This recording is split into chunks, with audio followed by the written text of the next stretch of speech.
Olá, pessoal. Então, vamos à nossa revisão dessa primeira parte da matéria, que consiste na unidade 1, 2 e 3 e 4, né? Da disciplina de economia. Então, vamos lá. A gente começa, né? A disciplina ela começa exatamente com os princípios fundamentais da ciência econômica, né? Economia como uma ciência social, que vai estudar como a sociedade vai decidir empregar os seus recursos escassos na geração de bens e serviços para atender às necessidades humanas. Bom, então a gente tem aí uma série de conceitos que são extremamente importantes, né? Primeiro, a ideia das necessidades da sociedade.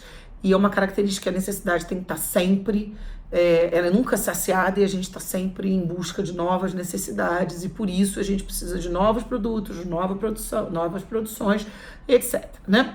A outra questão é de como a gente vai usar um recurso escasso. Escassez é uma coisa muito importante dentro de economia. Na verdade, alguns colocam a economia como o estudo da escassez, né? Se todos os bens fossem disponíveis, ou seja, se fossem bens livres, a gente não teria o porquê de estudar economia. Então, assim, se todos os bens estivessem disponíveis para que a gente pudesse adquiri-los sem nenhum esforço, a gente não teria bem econômico, a gente só teria bem livre. E aí, como bem livre, eu não tenho como buscar demanda, oferta, equilíbrio, preço e tal, porque a gente não teria esse tipo de questionamento, né? Então, assim, os bens são escassos. O que significa ser escasso? Ele não existe numa quantidade capaz de atender a todos, tá? Na mesma proporção. Então, daí existe uma disputa. Os fatores de produção, que são os recursos que são utilizados para gerar os bens e serviços, eles também são escassos. Então, o que eu entendo como fatores de produção, como os recursos de produção, né? Capital, trabalho, tecnologia, recursos naturais, na verdade, empresariedade, né, que a gente chama, capacidade de gerenciar todos os outros fatores de produção. Então, isso também é escasso. Então, do momento em que eu uso, por exemplo, eu preciso na minha produção usar um fator de produção, um trabalho, ele não é gratuito. Eu tenho que remunerar o trabalho, né? Então, é a ideia da remuneração desse fator de produção. E da mesma maneira que eu remunero o capital, quando eu uso o capital, eu vou pagar juros por esse capital, né? Quando eu uso uma tecnologia que não é minha, eu vou pagar royalties por essa tecnologia. Então, são as remunerações desses fatores de produção. Por que eu pago isso? Porque eles são escassos. Então, se eles fossem livres, eu não precisava pagar. Então, daí a gente entra numa outra questão que é importante, né? Que esse fluxo circular de renda. A gente precisa, em economia, trabalhar com esse fluxo. De um lado eu tenho os fatores de produção, então as famílias elas vão desejar, vamos lá, as empresas vão precisar de trabalho, capital e tecnologia, fatores de produção, e as famílias elas vão disponibilizar esses fatores de produção, o trabalho, o capital, né? E haverá, isso é o lado real da economia, haverá produção, o consumo, a geração de bens e serviços, né? E a gente tem um lado monetário, né? O fluxo monetário, que é o pagamento do salário, é esse salário que vai pagar a compra, a aquisição dos bens e serviços, né? Então é a contrapartida. Então, dentro de economia, a gente tem um fluxo circular de renda, um fluxo real, que é o fluxo onde a gente vai ter a produção, a geração de bens e serviços, e o fluxo monetário, que é onde a gente vai ter o pagamento por esses bens e serviços, né? Então, a gente diz, um outro ponto interessante que eu preciso falar para vocês é a ideia dos problemas econômicos fundamentais, né? A gente diz que a economia ela trabalha com 3 grandes problemas econômicos fundamentais que são ocasionados justamente porque a gente tem 2 pilares de sustentação. Primeiro, de um lado, necessidades ilimitadas dos seres humanos, né? E do outro lado, a escassez desses fatores de produção. Então, para se produzir, precisa pensar o que vai produzir, como vai produzir, para quem vai produzir. Isso é extremamente importante, é isso que vai decidir, né? Vai se fazer umas tomadas de decisões e é o que a gente chama de problemas econômicos fundamentais. Bom, Antes da gente entrar na parte de microeconomia, porque assim, a divisão dessa disciplina e a divisão da economia de uma forma geral, a gente tem a divisão da disciplina, a parte introdutória, onde a gente trabalha com essas questões, né, básicas. Depois a gente entra na questão da microeconomia, que é o trabalho da economia como a pequena parte da economia, os agentes econômicos, como a gente trabalha de uma forma mais microscópica, e a macroeconomia, né, que é uma visão de uma economia como um todo. Até a unidade 4 a gente vai até a microeconomia. A macroeconomia a gente vai trabalhar nas unidades seguintes. Mas antes da gente entrar nessa parte de microeconomia, eu preciso fazer uma distinção muito importante para vocês, que é a própria distinção do sistema econômico, né?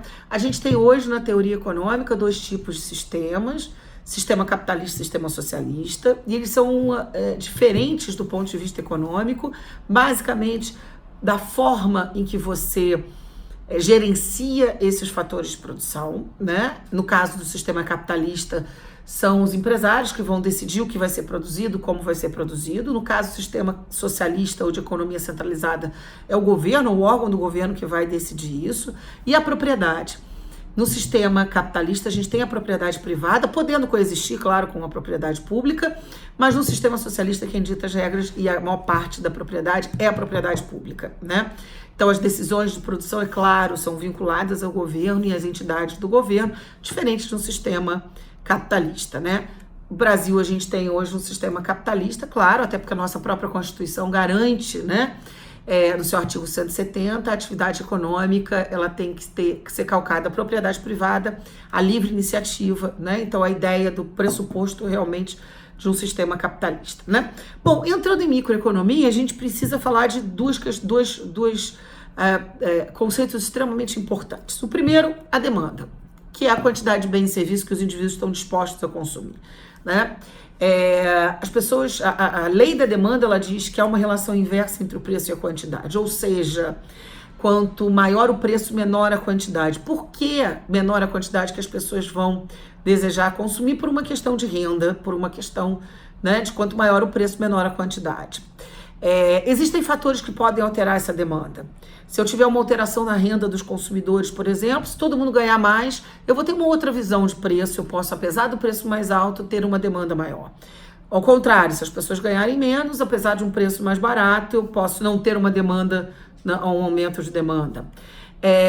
A ideia, né, dos bens serem substitutos ou complementares, em algum momento eu preciso, na hora em que o preço, vamos supor, de um aparelho de DVD fica mais barato, eu aumento a demanda do aparelho de DVD e, consequentemente, o bem que complementa esse meu consumo, que é o disco de DVD, né, o complemento dele vai ter um aumento de demanda, né? No momento em que eu compro mais impressora, porque a impressora está mais barata, eu vou precisar do seu complemento, que é o cartucho de impressora, né? Então, isso é importante. E o bem substituto, ou seja, muitas vezes o produto entra um bem substituto, isso influencia a minha demanda. O que eu, como empresário, fiz errado para perder o mercado? Nada. Simplesmente você apareceu um outro bem substituto e a demanda se desloca, né? Então, a gente tem aí essas variáveis que podem deslocar a demanda, preferência do consumidor, a parte, né, onde tem o hábito do consumidor, a ideia de que o consumidor, nossa, eu preciso comprar ovo de Páscoa na Páscoa, ovo de chocolate, né, na Páscoa. E aí o preço do ovo de chocolate vai aumentar. E apesar do preço aumentar, a demanda vai aumentar. Mas por que isso, Cristiane? Se a lei da demanda diz que quanto maior o preço, menor a quantidade. Se tudo mais mantiver constante, que é o coeteris paribus. E nesse caso não está tudo mais constante. Eu alterei a preferência do consumidor. Eu alterei, né, a forma que o consumidor vê a necessidade naquele momento de adquirir aquele ovo de chocolate, né? E então eu tenho de um lado a demanda, do outro lado eu tenho a oferta, né? A oferta é o lado do produtor, quantidade de bens e serviços que eles estão dispostos a consumir. A relação de preço é uma relação diferente. Para eles, quanto maior o preço, melhor, maior a quantidade que eu quero produzir, né? E daí a gente tem uma inclinação da curva diferente da inclinação da curva da demanda. Então, na hora em que a gente tem a inclinação da demanda como sendo uma inclinação negativa, que quanto maior o preço, menor a quantidade. A curva de oferta ela vai ter uma inclinação positiva, que quanto maior o preço, maior a quantidade. E exatamente nessa curvatura, na hora em que a gente tem a interseção dessas duas curvas, que a gente vai ter o ponto de equilíbrio. O que é o ponto de equilíbrio? Porque naquele momento foi vendido ou foi comprado, né? É um ponto justo? Eu não estou dizendo que é um ponto justo. É um ponto em que as pessoas decidiram comprar e as outras decidiram vender, né? Então, naquele momento, foi um momento de equilíbrio, né? Mas e essas curvas, Cristiane? Qual é o formato dessas curvas?